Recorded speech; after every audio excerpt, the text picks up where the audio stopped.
আসসালামু আলাইকুম। Hello viewers. আজকে নবম দশম শ্রেণীর ইংরেজি প্রথম পত্রের একটি গুরুত্বপূর্ণ প্যাসেজ নিয়ে হাজির হলাম। প্যাসেজটি খুবই গুরুত্বপূর্ণ। এই প্যাসেজটি বিভিন্ন রকমের বোর্ড পরীক্ষায় বারবার এসে থাকে। যেমন আমরা যদি বলি রাজশাহী বোর্ড ২০২৪ সালে এই প্যাসেজটি কিন্তু আসছে। সেমভাবে যশোর বোর্ডেও ২০২৩ সালে এই প্যাসেজটি কিন্তু আসছিল। আবার বরিশাল বোর্ডেও কিন্তু ২০২২ সালে এই প্যাসেজটি আসছিল এবং দিনাজপুর বোর্ডেও ২০১৯ সালে, সেম চট্টগ্রাম বোর্ডেও ২০১৯ সালে এই প্যাসেজটি আসছিল। সো বুঝতেই পারছেন প্যাসেজটি কত গুরুত্বপূর্ণ। সো একটি প্যাসেজ যখন আপনারা পড়বেন, এই প্যাসেজটি পড়ার আগেই এই প্যাসেজের মধ্যে যে কঠিন কঠিন কিছু ওয়ার্ড আছে, সেই ওয়ার্ডগুলি আপনারা মুখস্থ করে ফেলবেন। সেই মুখস্থ করার পর এই প্যাসেজটি আপনারা পড়া শুরু করবেন। চেষ্টা করবেন এই প্যাসেজের অর্থটা যাতে আপনারা ফুটিয়ে তুলতে পারেন। এই প্যাসেজের অর্থ আপনাদের ১০০% জানতে হবে তেমনটা না। আপনারা যদি 60% বা 50%ও অর্থটা আনতে পারেন, তাহলেও আপনাদের জন্য এনাফ। এই প্রশ্ন থেকে এই প্যাসেজ থেকে যত রকমের প্রশ্নই আসুক আপনারা সহজে উত্তর করতে পারবেন। সো কথা না বলে চলেন আমরা এই প্যাসেজটি পড়া শুরু করি। আপনারা মনোযোগ সহকারে শুনবেন এবং আপনারাও কি করবেন, বাসায় এটা পড়বেন, তাহলেই দেখবেন আপনার কাছে অনেক ইজি হয়ে গেল। সো এই প্যাসেজটি হচ্ছে unit 2 lesson 1, the great of mighty rivers, সর্বনাশা নদী।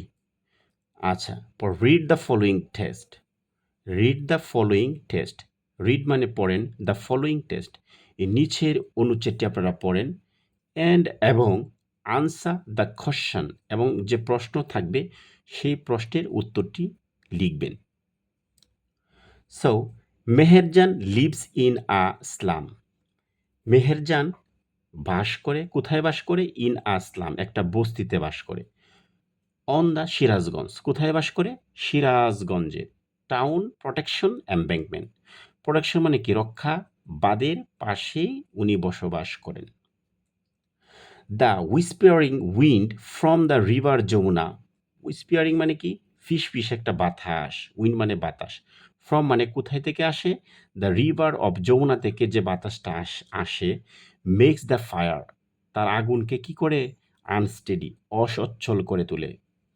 দ্য ডান্সিং, ডান্সিং মানে নাচ, দ্য ফ্লিমস মানে আগুনের শিখার যে নাচ, রিমাইন্ড তাকে মনে করিয়ে দেয়, Meherjaan of the turmoil in her life, তার জীবনের দুঃখ, যন্ত্রণা, কষ্টের কথা মনে করিয়ে দেয়।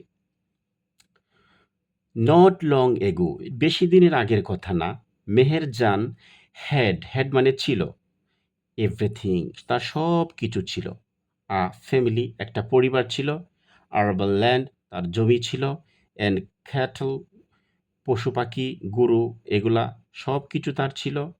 The erosion of the Jamuna, Jamuna gradually consumed all her land property, তার সকল কিছু দখল করে নিল। ইট ফাইনালি ক্লেইমড, লাস্টে কি করলো? ক্লেইমড মানে দাবি করলো, her only shelter during the last monsoon, তার যে একটা আশ্রয়স্থল ছিল সেটাও কি করলো? হুম, গত বর্ষা মানে গত বর্ষার ঋতু, গত বর্ষার সময়ে ওইটাও কি করলো? গত বর্ষার যে মৌসুমী বায়ু বর্ষাকালেও এটা তার নিয়ে গেল। It took the river only a day to devour Meherjan's house, tree, vegetable garden and the bamboo bush. কি করলো? ইট টুক দ্য রিভার, টুক মানে নিয়ে, টেক মানে লওয়া, এর ফার্স্টে হলো টুক, তারপরে কি হলো? ইট টুক দ্য রিভার ওয়ানলি, এই নদীটা কি করলো? ওয়ানলি এ ডে, একদিনে কি করলো? তার সকল কিছু, মেহেরজানের গড় বাড়ি, হ্যাঁ, শাকসবজির গার্ডেন এবং ঘাস, সব কিছুই তার গ্রাস করে নিয়ে গেল। She had a happy family, তার একটা পরিবার ছিল, ওয়ান্স একদা এক সময় তার একটা সুন্দর পরিবার ছিল। ওভার দ্য ইয়ার, এই বছরের মধ্যেই, শি লস্ট হার হাজব্যান্ড, কি করলো? তার স্বামীকে সে হারালো, অ্যান্ড হার ফ্যামিলি তার পরিবার, টু ডিজিজেস এবং বিভিন্ন রকমের রোগে আক্রান্ত হলো, দ্যাট ক্রুয়েল হাঙ্গার, ডেট মানে জেঠা, ক্রুয়েল মানে নিষ্ঠুর, হাঙ্গার ক্ষুধা, অ্যান্ড প্রপার্টি দারিদ্রতা বট টু দ্য ফ্যামিলি, তার পরিবারে দেখা দিল। নাও এখন she is the only one left, তিনি ছাড়া আর কেউ নেই। টু লিভ অন, হুম, তিনি বসবাস বসবাস করছে on with the loss and pain, দুঃখ কষ্ট নিয়ে এখন কি সে বসবাস করছে। The greedy Jamuna has shattered her dream, তার স্বপ্নকে কি করলো, তার স্বপ্নকে ভেঙে চুরমার করে দিল। অ্যান্ড হ্যাপিনেস, তার স্বপ্নকে এবং সুখকে কি করলো, চুরমার করে দিল, ধ্বংস করে দিল। So there are thousands other waiting to share the same fate like Meherjan. মানে বলতেছে দেয়ার আর থাউজেন্ডস আদার, আরও কি করতেছে, লক্ষ লক্ষ, হ্যাঁ, আদার্স ওয়াইটিং অপেক্ষা করছে, টু শেয়ার তাদেরও মতামত ভাগাভাগি করার জন্য, দ্য সেম ফ্যাক্ট একই কারণে, লাইক মেহেরজান, এই মেহেরজানের যে দুঃখ কষ্ট ছিল, হ্যাঁ, এরকম মেহেরজানের মতো আরও লোক আছে যারা তারাও তাদের দুঃখ কষ্টটা কি মেহেরজানের মতো ভাগাভাগি করতে চাচ্ছে। Bangladesh is a land of river, Bangladesh কি হয়, একটি নদীমাতৃক দেশ।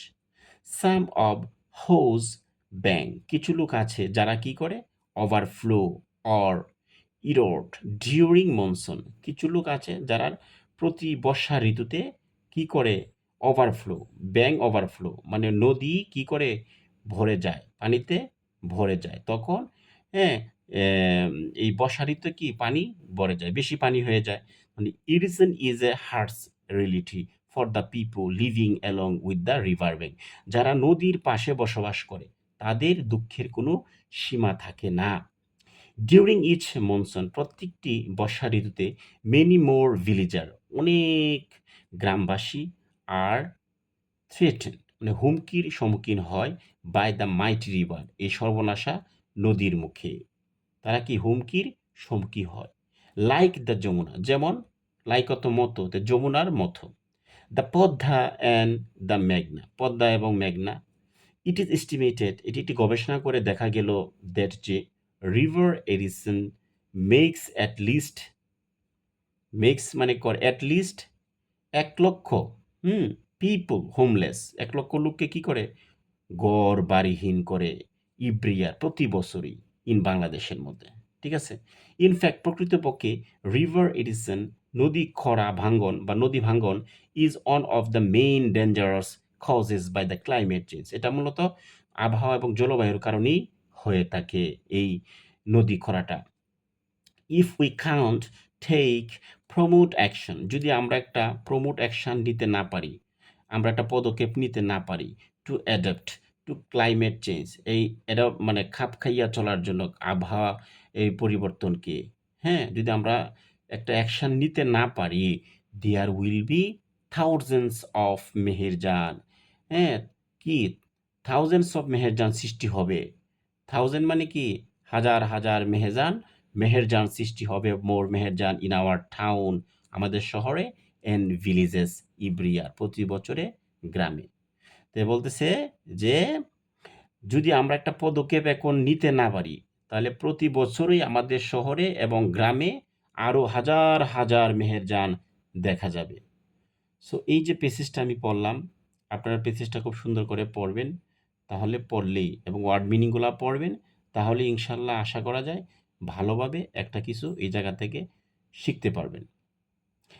মূলত এই পেসেজের মূল কাহিনীটাই হচ্ছে মেহেরজান একটা মহিলাকে নিয়ে। মেহেরজান মানে একটা মহিলা ছিল, উনি একটি কী করত, বস্তিতে বসবাস করত। কোথায়, যে সিরাজগঞ্জ নামে একটি শহর আছে বা টাউন আছে, ওইটার একটা বাঁধের ওপরে একটি বস্তিতে বসবাস করত। তখন ওই বাঁধের পাশে যে যমুনা নদীর, হ্যাঁ, মর্মধ্বনি করা বাতাস, আগুন এলোমেলো, মানে এই আগুন কী করলো, এলোমেলো করে, হ্যাঁ, নিত্যরত অগ্নিশিখা মেহেরজানকে তার জীবনের যন্ত্রণার কষ্টের কথা স্মরণ করিয়ে দিল। তারপরে বলা হলো যে খুব বেশি দিন আগের কথা নয়, মেহেরজানের সব কিছুই ছিল, একটি সুন্দর সংসার ছিল, তার তার কি ছিল, গরু, হাঁস, মোরগ, ছাগল, বিভিন্ন রকমের চাষযোগ্য জমি, গবাদি পশু এগুলা ছিল। তখন যমুনা নদীর ভাঙনে তার সমস্ত সম্পত্তি, সমস্ত কিছুই ক্রমশ নিঃশেষে হয়ে গেল। এটি সর্বশেষ গত মৌসুমে দেখা গেল যে বর্ষাকালে তার একমাত্র আশ্রয়স্থল একটা ছিল, ওইটাও গ্রাস করে ফেলছে। মেহেরজানের বাড়ি, গাছপালা সব কিছু তার ধ্বংস করে দিল।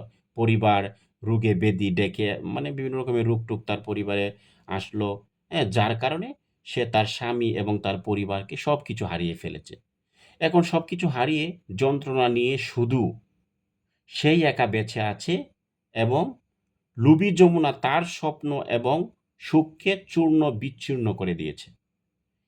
আচ্ছা, এই গল্প থেকে আমরা বুঝলাম যে এরকম আরো হাজার, হাজার পরিবার আছে মেহেরজানের মতোই ভাগ্য তাদের বরণ করে নিতে হয়। মানে তাদেরও করুণ অবস্থা মেহেরজানের মতো। বাংলাদেশের একটি আসলে আমরা কি বাংলাদেশের একটি আমরা বলি নদীমাতৃক দেশ। যার কিছু নদীর তীরে বসবাস, যারা যারা নদীর তীরে বসবাস করে বর্ষাকালে, শুরুতেই বর্ষাকালে কি প্লাবিত হয় অথবা ধীরে ধীরে বিলীন হয়ে যায়। নদীর তীরে বসবাসরত লোকজনের দুঃখ কষ্টের কোনো সীমা থাকে না। হ্যাঁ, তাদের দুঃখ কষ্টের কোনো সীমা থাকে না। তারা বিভিন্ন রকমের কষ্টের মধ্যে তারা জীবন পার করে। সো একটি গবেষণায় দেখা গেল যে প্রতি বছর এই নদী ভাঙ্গনে প্রায় ১,০০,০০০ লোককে গৃহহীন করে। মূলত জলবায়ু পরিবর্তনের ফলে সৃষ্ট প্রধান বিপদসমূহের মধ্যেই নদী ভাঙ্গনটা অন্যতম কারণ। যদি আমরা জলবায়ু পরিবর্তনের সঙ্গে খাপ খাওয়ার জন্য দ্রুত পদক্ষেপ আমরা নিতে না পারি, তাহলে প্রতি বছরই আমাদের শহরে বা গ্রামে আরও হাজার হাজার মেহেরজান সৃষ্টি হবে। তাই আমাদের অবশ্যই সতর্ক হতে হবে যাতে নদী ভাঙ্গনটা কম হয়। এজন্য আমাদের সরকারের উচিত একটা পদক্ষেপ নেওয়া, যাতে আমরা এই বিপদ থেকে রক্ষা পেতে পারি। এই কাহিনী হলো গল্পের মূল বিষয়। সো যদি আমার এই পেসেজটা আপনাদের কাছে ভালো লাগে, তাহলে অবশ্যই আমার এই নতুন একটা ইউটিউব চ্যানেল, অবশ্যই আপনারা চ্যানেলটিকে সাবস্ক্রাইব করবেন এবং আমাকে উৎসাহিত করবেন যাতে আমি নতুন করে আরও আপনাদের মাঝে ভিডিও দিতে পারি। ধন্যবাদ। সবাই ভালো থাকবেন, সবাই সুন্দরভাবে পড়াশোনা করবেন এবং উজ্জ্বল